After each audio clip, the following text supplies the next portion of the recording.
In this video, I'll be comparing the cost of living in Auckland, New Zealand and Los Angeles in the United States. This is the fourth installment in my series where I compare the cost of living between New Zealand and another country, following prior videos I've made for Australia, the United Kingdom and Canada. California is a popular location for Kiwis to travel to, or even relocate, for its relative proximity to New Zealand, sunny weather, prominent film and tech industry, among several other reasons. In this video I thought it would be a great location for my fourth cost of living video, so I hope you enjoy it. If you do, please make sure to subscribe to my channel down below to see more content just like this in the personal finance and investing space. As always, let's go over the structure for the video.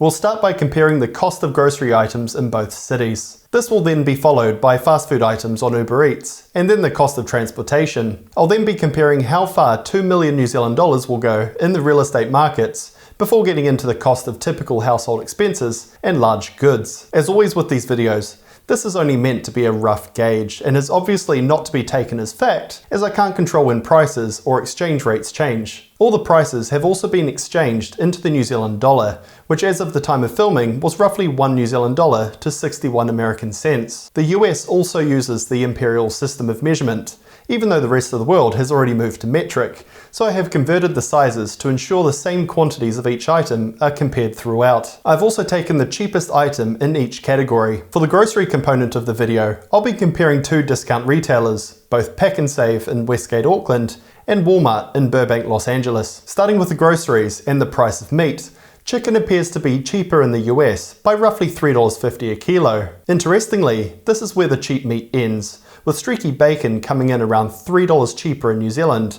beef mince by about $1, and lamb loin chops by almost $40 a kilo, which is crazy. So New Zealand appears to be slightly ahead of Los Angeles when it comes to the price of meat. Next up, we have the price of regular pantry staples. Frozen peas come in roughly $1.30 cheaper per kilo in New Zealand, and frozen corn too, by 50 cents. It's a similar story when we look at tinned tomatoes, cheaper here by 72 cents, and kidney beans by 17 cents. New Zealand continues to be cheaper for long grain rice by 16 cents a kilo, Greek yogurt too by 20 cents a kilo, and chicken nuggets by around $3 a kilo. By this point I was extremely surprised, as it was always my belief that the US was much cheaper than New Zealand. I had to keep checking I was actually looking at the Walmart USA website and that I wasn't filtering to remove the cheaper options. Of course, as you can see, the brand that keeps coming up from the US is Great Value, which is Walmart's white label brand. This is where Walmart work directly with a manufacturer to produce goods under their own label, which are usually discounted versus branded goods. An example in New Zealand is Pam's, which is the white label brand for foodstuffs and is known for being cheaper than most other brands,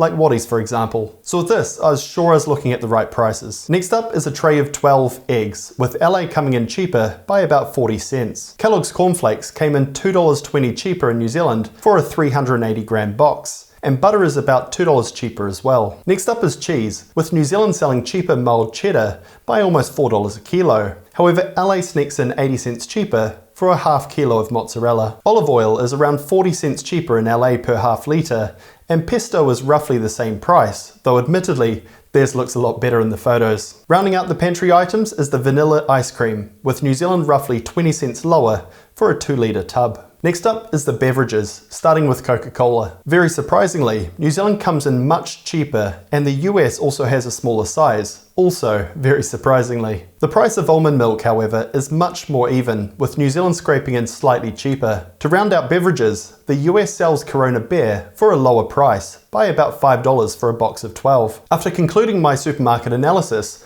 I wanted to double check my findings and came across a website called Numbeo. This website also looks at the cost of living between two locations. Their analysis was pretty much the same as mine, with LA being more pricey than Auckland for groceries. One interesting find they had was that here in Auckland we pay significantly more for fresh produce, so I had to check this out for myself. In LA, their cucumbers are roughly half price as compared to here. It's the same story for capsicums and cherry tomatoes, both also coming in about half price. Due to Pack and Save not listing the price of fresh produce on their website, I couldn't find any other items I could comfortably compare between the two cities. But this gives a fair idea that LA is likely to have significantly cheaper produce than here in Auckland. With groceries out of the way, let's now look at the price of fast food by comparing a few items from McDonald's, Subway and KFC. McDonald's is a mixed bag, with Big Macs coming in roughly 70 cents cheaper in Auckland, but the hamburgers come in roughly 70 cents cheaper in LA. Hopping across to Subway, Auckland beats them with prices for a 6-inch meatball sub lower by $1.20 and 20 cents cheaper for a cookie.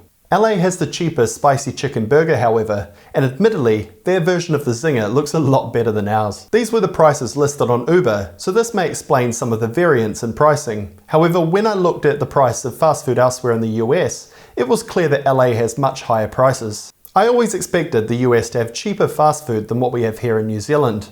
But for the brands common here, it appears this isn't the case for LA. The next category is transport, starting with the price of fuel. LA comes in slightly cheaper than Auckland, by about 30 cents a litre.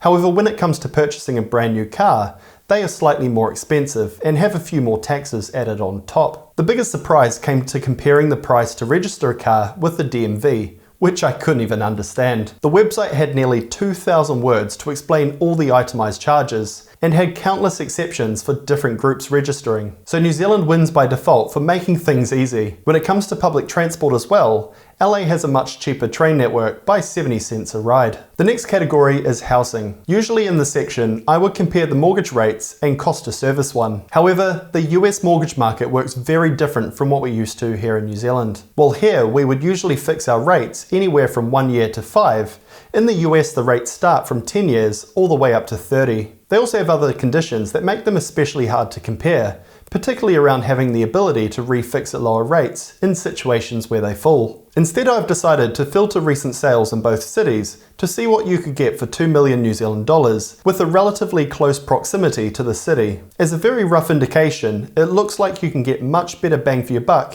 here in Auckland. Now we'll take a look at the cost of household expenses. To consume 10 kilowatt hours of electricity a day, LA comes in cheaper by around 55 cents. Auckland comes in cheaper than LA for water, however, by about $21 a month. If we look at the mobile plans, it is no surprise the US has much better plans with a cheaper price by $3 a month. Their plans also come with an unlimited amount of data instead of the smaller 12GB plan here. Looking at fibre internet for a 300 megabits per second connection speed, LA is much more expensive by $20 a month. This is also the case for a Netflix subscription, with Kiwis getting a better deal by $3 a month on the basic plan. So it's a mixed bag when comparing household expenses. And finally, we have the cost of large household goods. This is where the US really shines. A Samsung 75-inch AU8000 television comes in roughly $1,000 cheaper in LA from Walmart. A Canon M50 Mark II camera is slightly lower too, by a few dollars. iPhones in the US also have a lower price, by roughly $200 for a 13 Pro. The Google Nest doorbell is cheaper over there as well, by $40. The Surface Pro 8 cheaper by $500, and a Dyson V8 vacuum by nearly $200. The only item I compared that is cheaper in New Zealand is the Bose QC45 headphones, by about $80. If we compare the GST rates between both Auckland and LA, Auckland has a higher 15% tax as compared to 9.5% in Los Angeles. Minimum wages in LA, however, are much higher than New Zealand, coming in at nearly $5 an hour greater. The taxes are also slightly lower in LA, however not by as much as I expected, given they don't provide many basic services we get here, such as free healthcare, subsidised university fees, and interest-free study loans. So it seems we get a better run for our tax dollars here in New Zealand. So that rounds out my analysis of the cost of living both in Auckland, New Zealand and Los Angeles of the US. If you like my video, please make sure to check out some of the others I've done for the UK, Australia and Canada. Also make sure to subscribe to see all my future content in the personal finance and investing space. Thanks for watching and I look forward to catching you on the next one. Cheers.